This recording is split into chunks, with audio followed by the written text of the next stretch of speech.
بسم اللہ الرحمن الرحیم رب اشرح لی صدری ویسر لی امری واحلل عقدۃ من لسانی یفقہوا قولی۔ السلام علیکم ورحمۃ اللہ وبرکاتہ۔ میرے پیارے مسلمان بھائیوں اور بہنوں، امید کرتی ہوں کہ آپ سبھی لوگ خیریت سے ہوں گے اور ٹھیک ٹھاک ہوں گے۔ تو آج کی ہماری اس ویڈیو کا ٹاپک ہے اللہ تعالیٰ کی طرف سے ہدایت آنے کی کیا نشانیاں ہیں۔ سب سے پہلے تو ہم یہ سمجھ لیں کہ ہدایت کسے کہتے ہیں۔ ہدایت کا مطلب ہے اللہ تعالیٰ کی نظر کرم ہم پر پڑنا اور ہمارے دل میں توبہ کرنے کی چاہ پیدا ہونا، اسے ہدایت کہتے ہیں۔ اور آج ہم اسی ٹاپک پر بات کرنے والے ہیں کہ جب اللہ تعالیٰ کی طرف سے اپنے بندوں کو ہدایت آتی ہے تو اس کی کیا نشانیاں ہوتی ہیں۔ پہلے ہم یہ جان لیں کہ جب تک ایک مسلمان اپنے دل میں اس کی طلب اور تڑپ پیدا نہیں کرتا تب تک اسے ہدایت نہیں ملتی، اور جب وہ بارگاہ الہی میں ہاتھ اٹھائے اپنی ہدایت کے لیے دعا کرتا ہے، اللہ تعالیٰ اس کے دل میں ایمان کا نور پیدا کر دیتے ہیں اور اسے ہدایت کی نعمت سے نواز دیتے ہیں۔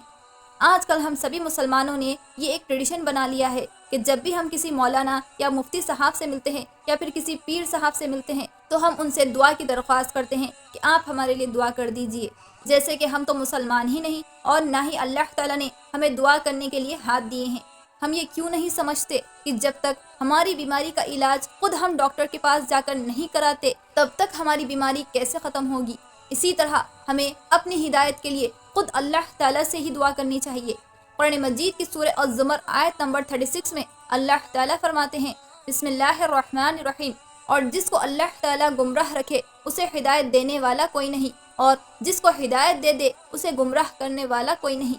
اس آیت سے ہمیں یہ صاف معلوم ہوتا ہے کہ اللہ تعالیٰ جس کے لیے ارادہ فرماتے ہیں کہ اسے اپنی رضا اور اپنی محبت والی زندگی عطا فرمائے تو اس کا سینہ اسلام کے لیے کھول دیتے ہیں اور اسے ہدایت دے دیتے ہیں۔ لیکن جن مسلمانوں کے اندر توبہ کرنے کی تڑپ ہی نہیں، اپنے آپ کو بدلنے کی چاہت ہی نہیں، جو گناہ کو گناہ ہی نہیں سمجھتے اور اللہ تعالیٰ کی نافرمانیوں پہ نافرمانیاں کرتے رہتے ہیں، پھر دوسروں کو کہتے ہیں کہ ہمارے لیے ہدایت کی دعا کریں، ایسے لوگوں کو اللہ تعالیٰ کبھی ہدایت نہیں دیتے۔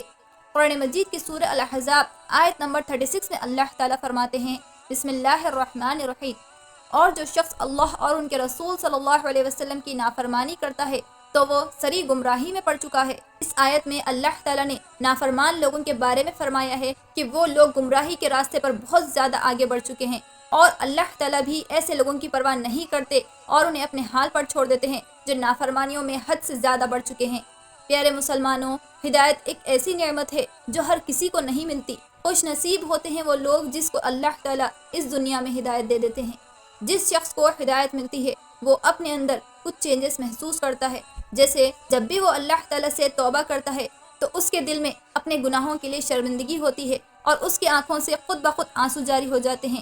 یہ ایک نشانی ہے اس کی توبہ قبول ہونے کی۔ پھر وہ اپنے آپ کو ہر چھوٹے بڑے گناہوں سے روکتا ہے اور اللہ تعالیٰ سے ڈرتا ہے، اور پھر وہ ہر ایک کام چھوڑ دیتا ہے جس کو اللہ تعالیٰ اور ہمارے نبی کریم صلی اللہ علیہ وسلم نے ناپسند کیا ہے، اور کوشش کرتا ہے کہ زیادہ سے زیادہ اللہ تعالیٰ کی عبادت میں وقت گزارے اور برے کاموں سے اپنے آپ کو بچاتا ہے۔ اس کا دل اس دنیاوی زندگی میں نہیں لگتا اور آخرت کی زندگی کی فکر میں لگ جاتا ہے۔ پھر وہ کثرت سے نیک عمل کرتے رہتا ہے اور اللہ تعالیٰ کی ملاقات کا شوق رکھتا ہے اور ہر وقت توبہ اور استغفار کرتا ہے اور اپنی اور تمام مسلمانوں کی دعائیں مغفرت کرتا ہے۔ تو جن لوگوں میں یہ ساری نشانیاں نظر آئیں تو سمجھ لیجئے کہ اللہ تعالیٰ نے آپ کو چن لیا ہے اور اپنے نیک بندوں میں شامل کرنے کا فیصلہ کر لیا ہے۔ قرآن مجید کی سورہ بقرہ آیت نمبر 125 میں اللہ تعالیٰ فرماتے ہیں،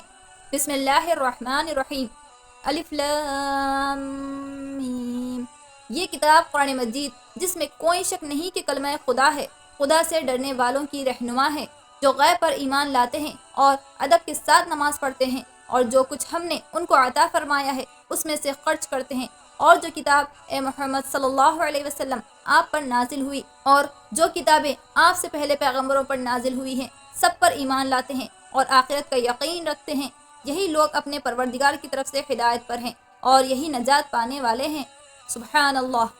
ان آیتوں میں اللہ تعالیٰ نے اپنے ان نیک اور ہدایت پانے والے بندوں کی خوبیاں بیان فرمائی ہیں کہ وہ کیسے ہوتے ہیں، اور جن لوگوں میں یہ تمام چیزیں موجود ہے وہی لوگ دنیا اور آخرت کی زندگی میں کامیاب ہیں۔ تو میں آپ سبھی مسلمانوں سے یہ ریکویسٹ کرتی ہوں کہ ابھی بھی وقت ہے، اپنے رب کے آگے سچی توبہ کیجیے، اپنے تمام گناہوں کی معافی مانگ لیجیے اور اپنے لیے ہدایت طلب کیجیے۔ پھر دیکھیے کہ اللہ رب العالمین کس طرح آپ کو ان گناہوں کے دلدل سے نکالتے ہیں اور آپ کی زندگی سنوار دیتے ہیں۔ انشاءاللہ اللہ تعالی ہم سبھی مسلمانوں کو سچی توبہ کرنا نصیب فرمائے، ہمیں ہدایت کی نعمت عطا فرمائے اور ہمیں 5 وقت کی نماز بوقت ادا کرنے کی توفیق عطا فرمائے، آمین یا رب العالمین۔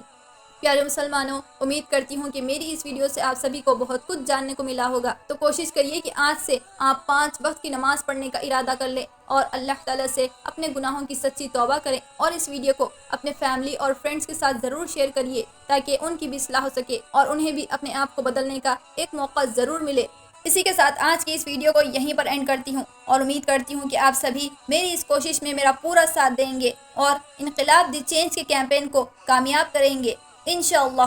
تو چلیے پھر ملتے ہیں اگلی ویڈیو میں، تب تک کے لیے اللہ حافظ۔